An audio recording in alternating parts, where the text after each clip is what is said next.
오늘 누가 읽으실 차례죠?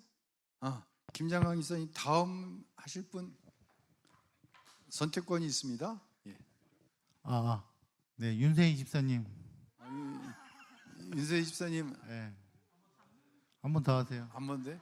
찍는 사람 마음이니까 뭐 다음 주 우리 윤세희 집사님 준비해 주시기를 바랍니다. 오늘 159쪽 승리는 초점을 바꾸는 것이다 라고 나옵니다. 여러분, 우리는 정해진 원리 질서 안에서 살아요. 동물이 살아가는 원리가 있어요. 동물은 육체와 혼을 가지고 있는 존재이기 때문에 그 원리 안에서 살아가요. 혼이라고 하는 것은 먹고 싶으면 먹고, 자고 싶으면 자고, 뭐 이런 게 혼적인 원리이죠. 사람이 이 혼적인 짐승적인 원리를 가지고 살아가면 모험만도 못하는 사람이다, 짐승만도 못하는 사람이라는 이야기를 듣습니다. 짐승처럼 살아가는 것이에요. 사람에게는 특별한 원리가 있어요. 사람은 이성이라고 하는 게 있어요. 사람은 최소한 이성적으로는 살아갈 수 있어야 돼요. 그래야 사람다운 사람이라는 소리를 듣게 됩니다. 하지만 성도는 이성을 넘어서는 건 아니고요. 왜냐하면 이성이 중요하지 않은 게 아니에요. 이성은 참 중요해요. 이성대로도 못 살면서 성도로 살아간다? 그러면 먼저 뭐가 되라? 사람이 되는 일을 하죠. 목사가 되기 전에 사람이 되십시오. 만약 목사가 이런 이야기를 듣는다고 한다면 이건 큰 문제가 있는 것이에요. 우리는 이성적으로 살아야 돼요. 그런데 때로는 이 이성을 넘어서는 원리가 우리 가운데 있어요. 사람에게는 이 어떤 중력의 법칙, 만유인력이라고 그러죠. 무엇인가 물체를 놓으면 그 놓은 물체는 위로 올라가요, 밑으로 떨어져요. 밑으로 떨어져요. 모든 게 밑으로 떨어집니다.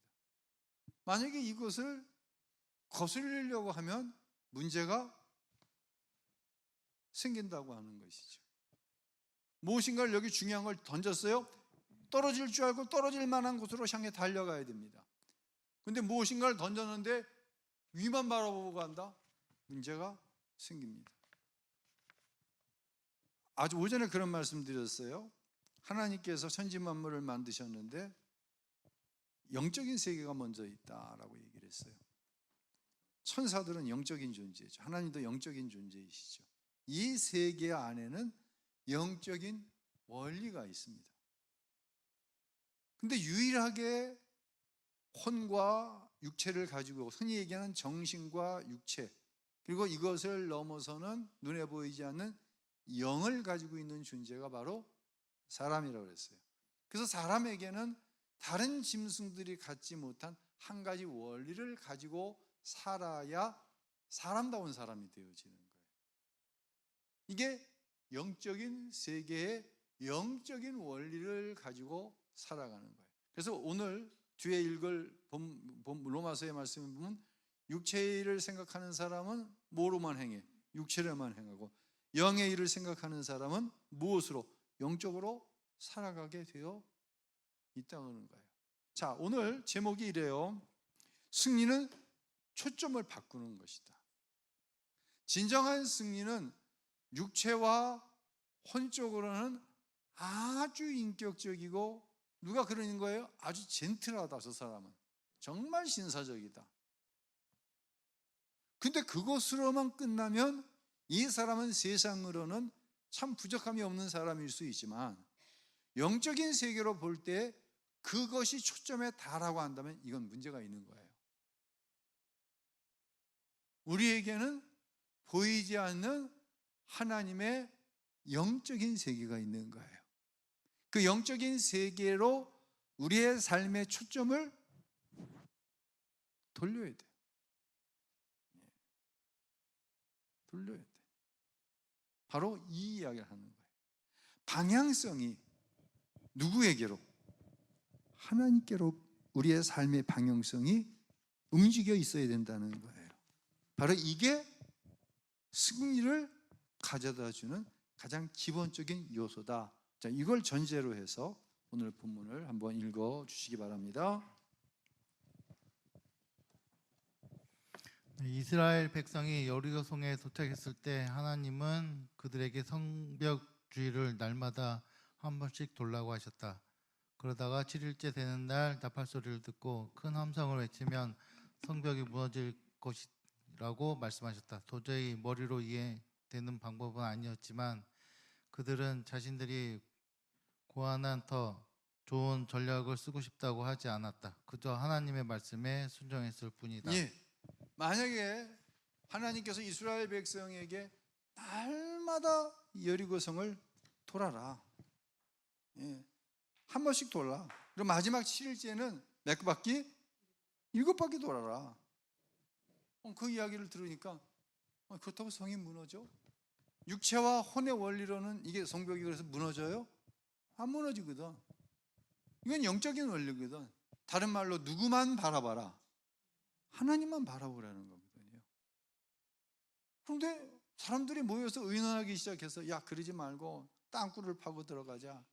아니면 그러지 말고 어느 곳에 가장 강력한 타격을 딱 한 번만 주면은 저 성벽이 무너질지 우리 한번 과학적으로 생각을 해보자. 이건 초점을 잘못 맞추고 있다는 거예요. 물론 우리가 사는 세상에는 뭐든지 다 영적인 원리를 가지고 어떤 일을 하는 건 절대로 아니에요. 어떤 때는 과학적인 원리를 가지고, 어떤 때는 이성을, 아까 말씀드린 이성적인 원리를 가지고, 어떤 때는 진정한 어떤 인간적인 관계를 가지고 어떤 일을 해나가야 될 때가 있어요. 하지만 어느 순간 우리의 방향이 온전히 하나님만 바라봐야 되는 순간이 있는데, 바로 여리고성처럼 이건 전투를 한다고 우리가 어떠한 방법을 동원한다고 할지라도 절대로 이길 수 있는 방법이 아니야. 그리고 가나안은 하나님께서 이미 다 정리해 주셨어. 정리하셔서 너희는 들어가기만 하면 돼. 그래서 들어오는 땅이야. 이건 하나님의 약속이 있는 거예요. 이때 우리는 누구만? 하나님만 바라본다. 자, 계속 읽어주세요. 성벽이 무너졌을 때 그들에게 승전의 공로가 돌아갔는가? 승리는 그들에게 그저 주어진 것이기 때문에 그들의 공로가 될 수 없다. 그들이 아무리 기발한 전투 계획과 군사력을 강화시켰다 하더라도 그들은 성공할 수 없었을 것이다. 우리의 문제는 하나님의 방법이 아니면 결코 승리하지 못하기 때문이다. 오늘날에도 승리하기 위해 자신의 힘에 의존하여 노력하는 많은 그리스도인들이 있다. 그들의 의도는 좋은 것이고 그들은 최선을 다한다. 많은 사람들이 죄에 초점을 두고 자신의 의로 그것을 극복하려 한다. 그래서 한 가지 죄를 정복하면 또 다른 죄를 정복하려고 애를 쓰는 것이다. 이것은 마치 물속에 있는 수백 개의 탁구공을 한꺼번에 잡으려는 것과 같다. 불행하게도 얼마나 많은 그리스도인들이 스스로 죄를 극복하겠다고 수없이 다짐을 하는가. 그들은 어떤 죄를 극복하면 또 다른 죄에 관심을 돌린다. 이것은 하나님의 방법이 아니다. 오히려 이것은 죄를 더 강화시킬 뿐이다. 우리는 더 열심히 노력하여 죄를 극복해 보려고 하나님께 도움을 청한다. 그러나 이루어지지 않는다. 당신은 다이어트를 해본 적이 있는가? 나는 젊었을 때 살을 빼고 싶어서 여러 번 다이어트를 결심한 적이 있었다. 나는 피자를 정말 좋아한다. 그래서 다이어트를 하게 되면 언제나 피자 생각이 간절하다. 그러나 피자는 칼로리와 지방이 많기 때문에 다이어트를 하려면 먹지 말아야 한다. 그래서 나는 피자는 안 돼 라는 다이어트 방침을 세운다. 그러나 슬프게도 그렇게 하고 나면 이 세상의 그 무엇보다도 더욱 피자가 먹고 싶어지는 것이다.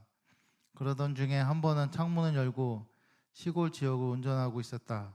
그런데 어느 목장을 지날 때 그 주변에서 풍기는 피자 냄새에 사로잡혔다. 시골에서 맡을 수 있는 신선한 공기나 목자의 냄새가 아니었다. 이것이 바로 율법이 야기하는 현상이다. 우리가 죄에 초점을 맞추고 이 죄를 극복하려고 최선을 다해 노력하다 보면 오히려 그 죄를 짓고 싶은 욕망이 사로잡힌다.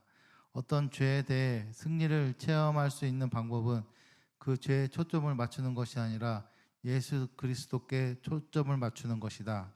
만약 우리가 하나님께 도와달라고 기도하면서 동시에 자신의 힘으로 승리를 얻으려고 노력한다면 그것은 예수님과는 아무 상관없는 삶이 된다. 이것이 에덴 동산에서 인류가 최초로 저지른 죄다. 예. 끝에서 6번째 줄, 어떤 죄에 대해 승리를 체험할 수 있는 방법은 그 죄에 초점을 맞추는 것이 아니라, 그 죄에 초점을 맞춘다는 건 뭐예요? 내가 그 죄를 짓지 말아야지. 물론 이 의지가 있어야 돼요. 근데 초점은 그 죄에 가 있는 것이 아니라 누구에게 초점이 가 있는 거예요? 예수님께 초점이 가 있는 것이죠. 그런 거죠. 우리 집에 낯선 사람이 들어왔어요. 그러면 아무리 어린 초등학교 한 2학년, 3학년짜리라도 그 우리 집에 들어온 사람에게 뭐라 그래요? 아저씨는 누구신데 우리 집에 들어오셨어요? 라고 얘기한다고요. 우리가 제일 갈등하면서 어려운 건 뭐예요? 분명히 나는 예수의 사람이고 나는 십자가에 죽었고 내 안에 예수님이 사셔요. 그렇죠? 아멘입니까? 예. 분명히 예수님께 사셔요. 그런데 버젓이 죄가 내 안에 들어오는데 아저씨 누구세요? 아저씨 나가세요? 이 이야기를 하지 않고 그것 참 재미있는 건데 참 그것이 나에게 어떤 쾌락을 주는 것인데 여전히 그 재미와 여전히 그 쾌락에 젖어 있는 사람이 그 죄와 그 재미에 초점을 맞추고 하지 말아야지 이렇게 해서 그 죄가 끊어지지 않더라는 것이죠. 이것은 여러분 가운데 여러모로 경험을 해본 분들이 있을 거예요. 그 순간 누구에게 초점을 맞추는 거예요? 예수님께 초점을 맞추는 것이죠. 예수님께 초점을 맞춘다고 하는 것은 아주 비인격적이고 아주 비상식적인 그런 걸 얘기하는 것은 절대로 아니에요. 어느 집사님이 기업을 운영하고 계셨어요. 크지 않은 기업인데 이상하게 이게 매일 결산을 하다 보면 몇만 원도 부족하고 몇십만 원도 부족하고 그런 거예요. 그러니까 이 대표인 집사님이 어느 날 격리를 보는 분한테 회계장부를 좀 갖고 오라고, 영수증하고 회계장부를 맞춰보니까는 영수증보다 회계장부에 기록된 금액이 한 300여만 원 많은 거예요. 그래서 막 추궁을 했어요. 이미 결혼을 해갖고 애가 셋이나 있는 그런 자매인데 막 추궁을 했어요. 그랬더니 결국은 어떻게 영수증하고 회계장부하고 맞추는데 300만 원이 비는데 어떻게 핑계를 대겠어 이걸. 그러니까 자기가 가져갔다고 시인을 했어요. 첫 번째 쑥 하고 들어온 생각이 집사님 마음에 이런 것은 본보기를 보여서 잘라야지, 그리고 고발을 해야지, 형사 고발을 해야지, 다시는 우리 회사 안에 이런 일이 생기지 않아. 이게 첫 번째 들어온 생각이라는 거예요. 이건 세상적인 논리죠. 그렇게 하면 잘못하는 건가요? 꼭 잘못한다고 말할 수가 없죠. 근데 그 순간 집사님의 마음속에 이런 생각이 들더라는 거예요. 기도하고 결정해야 되겠다. 기도하는데 잠깐 보류시키고 기도하는데 다음 주에 좀 출근해서 정리하겠습니다. 이렇게 하고 기도하는데 이런 마음이 드는 거예요. 왜 그 여자분이, 그 격리가 그런 일을 했을까? 이 궁금증이 오더라는 거예요. 그래서 그 부서를 책임지고 있는 분에게 한번 좀 알아봐 달라. 알아봤어요. 알아봤더니 얼마 전 이혼을 했어요. 그런데 딸이 셋이에요. 한창 돈이 들어가는데 자기 월급을 가지고서는 도저히 이게 살림도 안 되고 아이에게 뭐 학비라든지 이런 게 공급이 안 되는 거예요. 정말 좋은 사람인데 이 300만 원권이 불거지기 전에는 이 회사에서 다 이 사람 좋은 사람이라고 다 인정을 하는 거예요. 그리고 교회에서는 집사님이라는 거예요. 열심히 있는, 기도도 많이 하고 그런 집사님이라는 거예요. 그 사실을 알고 나니까 이 대표인 집사님이 또 기도하기 시작했어요. 근데 이런 생각이 들어오는 거예요. 이전에는 본보기를 삼아야지라는 생각을 했는데 이제는 어떤 것이 공의인가? 어떤 것이 공의인가? 어떤 것이 이 사람의 죄는 죄대로 보라고 또 하나님의 의는 하나님의 은혜는 어떻게 살릴 수 있는 그 생각이 들더라고요. 그래서 이 자매를 불렀어요. 부르고 나는 당신 상황에 대해서 모릅니다. 알잖아 다 이미. 다 알지 못합니다. 그런데 워낙 당신에 대한 평가가 좋기 때문에 한 번 더 기회를 드리겠습니다. 이 300만 원에 대한 것은 당신의 월급에서 10차례에 걸쳐서 300만 원, 그럼 한 번에 몇마씩? 30만 원씩 월급에서 지하하겠습니다. 그러니까 이 사장 대표인 집사님은 그 정도는 뛰어도 지금 역시 어렵지만 그 정도는 뛰어도 계산이 안 나오네 이런 게 나오는 거예요. 300만 원은 월급 다 가져가도 부족한데 30만 원씩 뛰어 어려운 거예요. 근데 이게 공이야. 30만 원씩 뛰겠습니다. 그리고 그렇게 지시를 했어요. 월급에 30만 원씩 뛰라. 그리고 이 집사님이 어느 날 그 교회에 전화를 걸어 담임 목사님과 만남을 요청을 해요. 가보니까 뭐 그렇게 큰 교회는 아니에요. 아닌데 자기 소개를 했어요. 나는 이 교회 아무개 집사님이 근무하고 있는 어느 회사의 대표입니다. 저 역시도 어느 교회 집사입니다. 그런데 제가 워낙 훌륭하신 격리분이신데 사정을 보니까 참 많이 어려운 걸로 제가 알아서 도움을 주고 싶은데 목사님께 좀 도움을 요청합니다. 그리고 이제 봉투를 하나 내밀었어요. 그 안에는 300만 원이 들었어요. 그리고 부탁을 하는 거예요. 이 300만 원을 목사님께서 이것은 교회에서 아이들의 장학금조로 드리는 것입니다 하고 드리십시오. 절대로 제가 줬다는 이야기를 목사님 안 해주셨으면 좋겠습니다. 담임 목사님도 너무 고맙잖아. 그러나 담임 목사님은 뭘 몰라? 자기 교회 집사님이 300만 원을 횡령한 사실에 대해서 몰라. 그래서 그 집사님을 불러다가 아이들 장학금입니다 이렇게 줬다는 거예요. 여러분, 우리가 세상의 원리를 존중해야 돼요. 그러나 우리는 항상 세상의 원리를 따라가는 사람은 아니라는 거예요. 아니라는 거예요. 하나님 앞에 기도할 때 영적인 세계의 그 원리, 하나님은 공의를 참 중요시 여기는 분이야.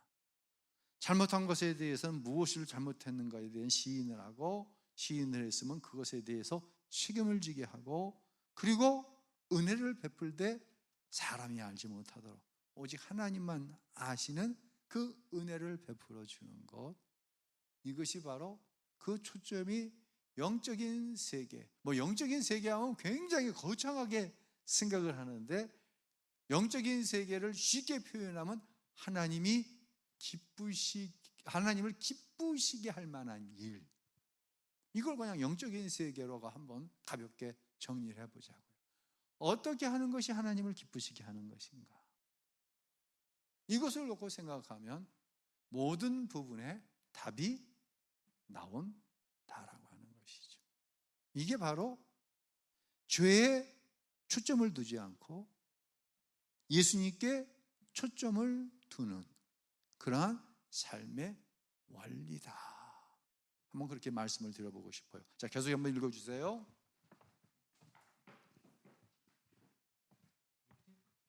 자, 로마서 8장 5절로 6절 읽어볼까요? 읽겠습니다. 육신을 따르는 자는 육신의 일을, 영을 따르는 자는 영의 일을 생각하나니 육신의 생각은 사망이요 영의 생각은 생명과 평안이니라. 그렇습니다.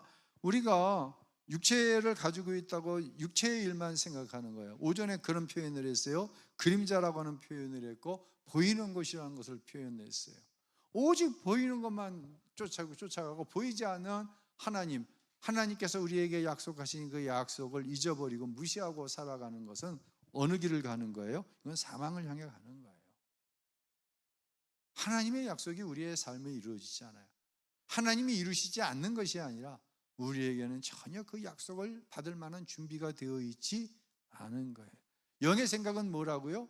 하나님을 기쁘시게 하는 일이 무언가? 하나님을 기쁘시게 하는 일의 끝은 생명과 뭐다? 평안이다 라고 하는 거예요. 자, 계속 읽어주세요. 죄에 초점을 맞추면 결코 승리할 수 없다. 우리는 죄를 싫어하면서도 다른 한편으로는 죄를 사랑한다. 우리를 향한 예수님의 사랑과 구분 안에서 내가 누구인지를 알게 되면 죄에 기울였던 관심의 초점이 옮겨가게 된다. 나는 어렸을 때 공기놀이를 좋아했다. 뒤뜰에서 자, 이거는 제가 그냥 직접 말씀을 좀 드릴게요.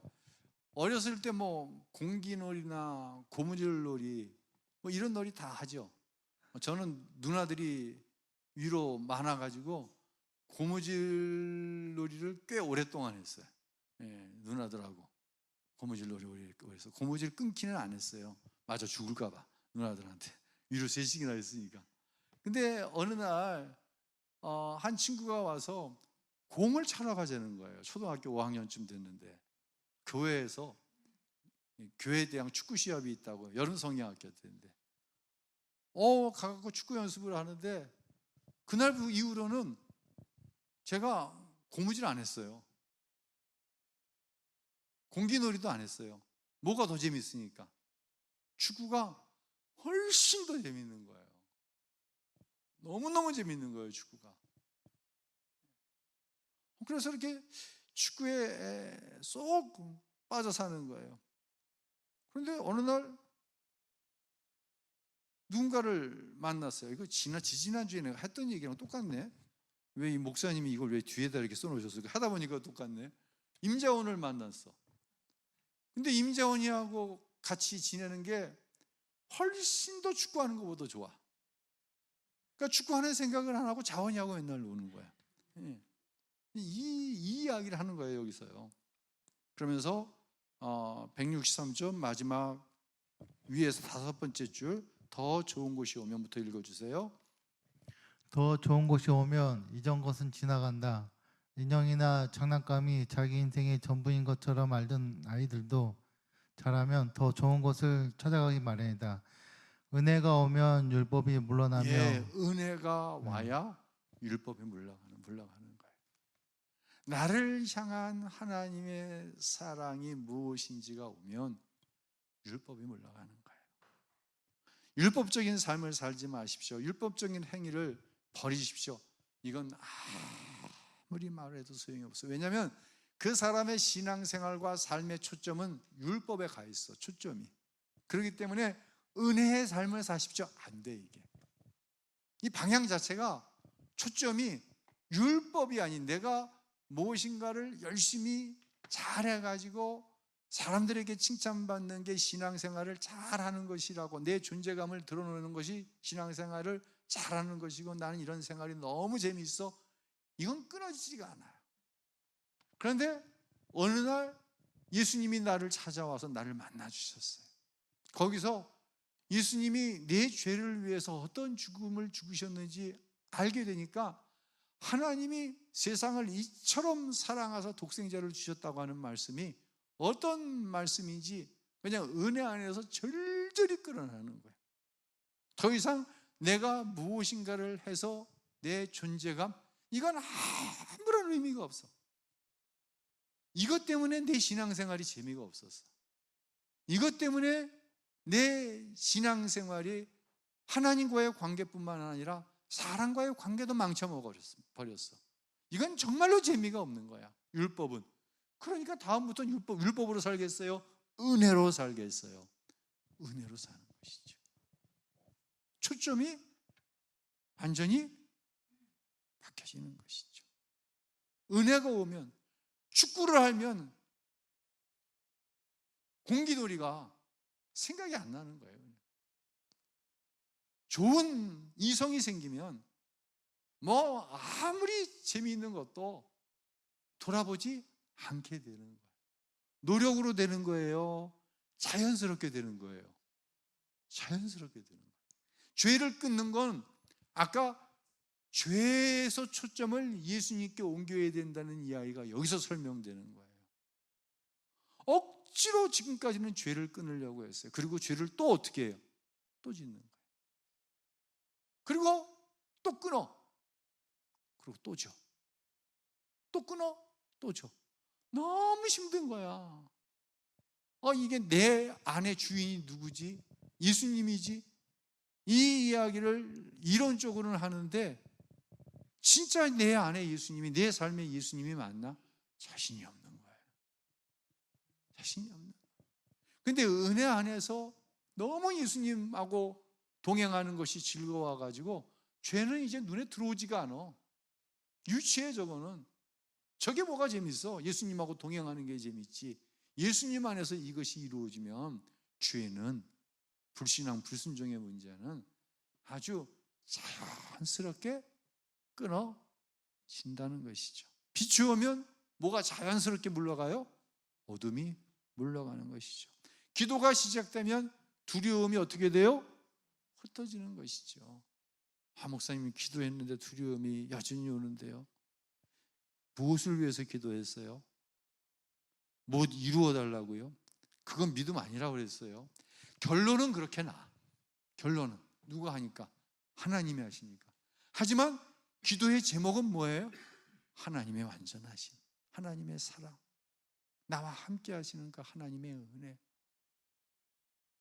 그 약속을 이루시기 위해서 나보다 더 열심히 일하고 계신 하나님, 그만큼 나를 사랑하시고 나에게 관심이 많으신 그 하나님, 그 하나님께 기도하면 염려가 어떻게 흩어지는 거예요. 이것을 기도 시간에 경험하는 거예요. 이 사람은 끝까지 기도해요. 끝까지 기도해요.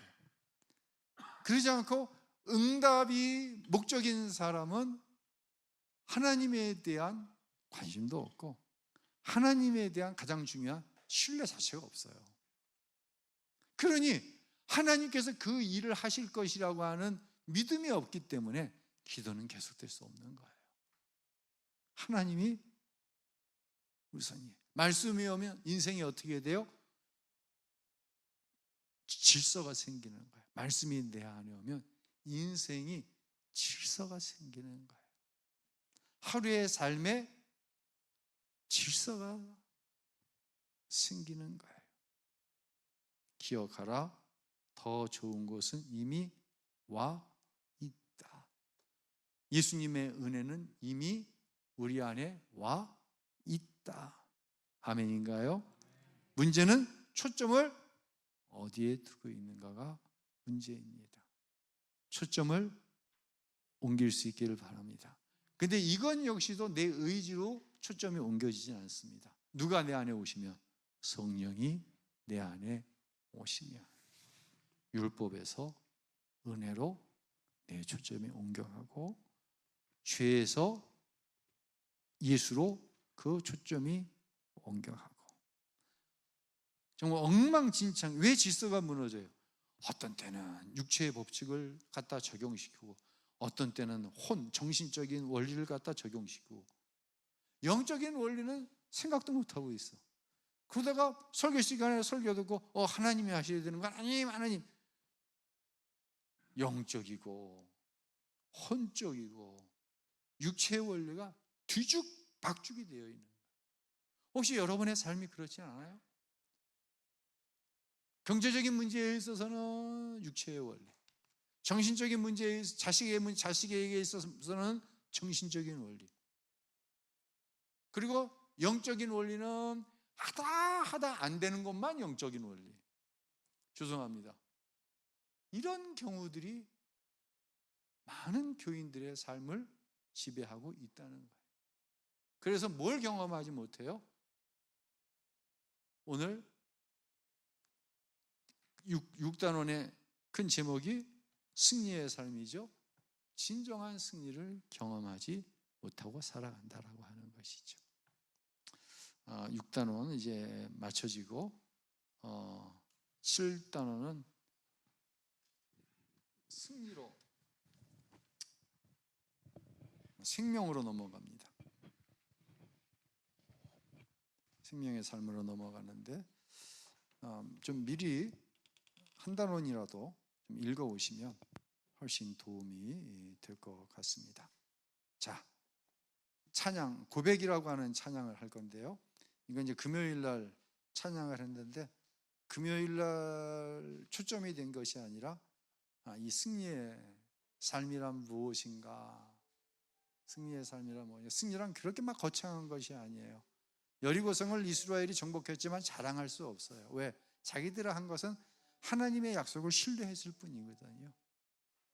이런 내용들이 우리의 심령과 삶에 어떤 모습으로 부딪혀 오는가, 찬양을 통해서 성령께서 우리 각자에게 주시는 그런 음성을 들을 수 있기를 바랍니다.